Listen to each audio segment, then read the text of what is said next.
سورہ نساء میں فرمایا گیا وَمَن يَقْتُلْ مُؤْمِنًا مُتَعَمِّدًا، جو شخص کسی مومن کو جان بوجھ کر قتل کرے. اس آیت کے پیچھے سے اگر چلے تو مومنوں سے ڈائریکٹ خطاب ہے. جو شخص کسی مومن کو جان بوجھ کر قتل کرے فَجَزَاؤُهُ جَهَنَّمَ خَالِدًا فِيهَا، تو اس کی سزا پھر جہنم ہے جس میں وہ ہمیشہ ہمیشہ رہے گا. خواہ وہ مومن ہو خواہ لا الہ الا اللہ کا کہنے والا ہو، وہ اس کی سزا پھر جہنم ہے جس میں وہ ہمیشہ ہمیشہ رہے گا. بڑا سخت قانون ہے یہ، لرزا دینے والا قانون ہے. اس کے بعد بھی اللہ کا غصہ ٹھنڈا نہیں ہوا. آگے فرمایا وَغَضِبَ اللَّهُ، اور اللہ کا غضب ہوگا اس کے اوپر. اس کے بعد بھی غصہ ٹھنڈا نہیں ہوا. وَلَانَهُ، اور اللہ کی لعنت ہوگی اس پر. اور یقین جانیے اس کے بعد بھی غصہ ٹھنڈا نہیں ہوا. جیسے اس کے لیے مزید آگے کچھ اور بھی سوچ رکھا ہے. بتایا وَأَعَدَّ لَهُ عَذَابًا عَظِيمًا، اور اللہ نے اس کے بعد بھی فرمایا کہ اللہ نے اس کے لیے بہت بڑا عذاب تیار کر رکھا.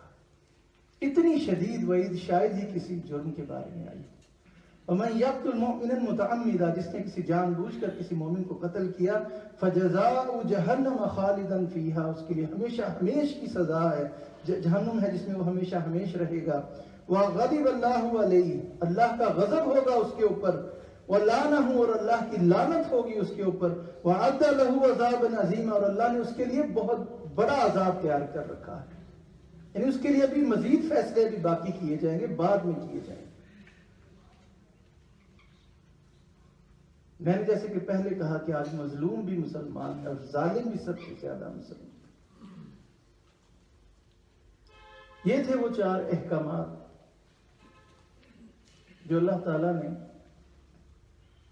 تعالیٰ ایک مومن کے اندر دیکھنا چاہتا ہے. وہ صفات جو مومن کے اندر دیکھنا چاہتا ہے، جو اللہ تعالیٰ اپنے ماننے والوں کے اندر دیکھنا چاہتا ہے. اللہ تعالیٰ ہم سب کو ان پر عمل کرنے کی توفیق عطا فرمائے. اللہ تعالیٰ ہم سب کو آسانیاں عطا فرمائے.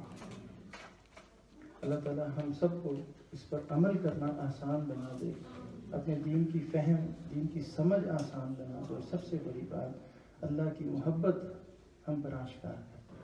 آپ سب حضرات کا بہت بہت شکریہ. وآخر دعوانا الحمدللہ رب العالمین. بارک اللہ لی ولکم فی القرآن العظیم ونفعنی وإیاکم بالآیات والذکر